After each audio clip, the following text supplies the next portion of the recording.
Well, the warmer weather temperatures, all eyes on our local rivers as residents are on alert for possible ice jams. Candice Hare live right now with a look at preps underway. Good morning, Candice.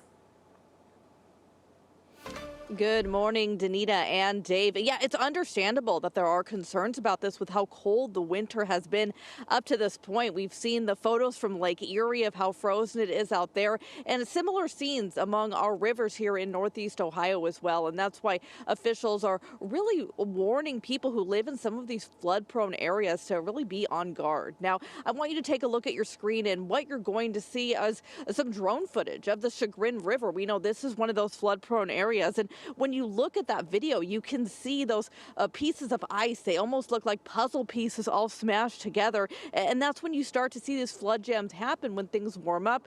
That water comes in, and when you have all those pieces of ice pushed together, there's really no room for that water to go. And all of a sudden, you find it going into people's front yards and driveways. We certainly saw that taking place in portions of Willoughby Hills last year, where many people were having to deal with that. And we know in these areas, this is something that for people who live there, you hear about this every year just about, right? These ice jams taking place and people having to be worried about those flooding concerns. But this year certainly seeming no different, as officials in some of these areas really are concerned because of how cold it's been. And we're looking ahead to when things do begin to warm up. It's a little bit of a wait and see approach. You can't always predict what's going to happen. But one thing you can do is be prepared. So officials are really asking people who live in these flood prone areas to stay on alert. Don't be complacent, even if you've heard this happening time and time again. And also make sure that you have a way to have access to emergency alerts so that if things do change quickly and flooding starts to happen,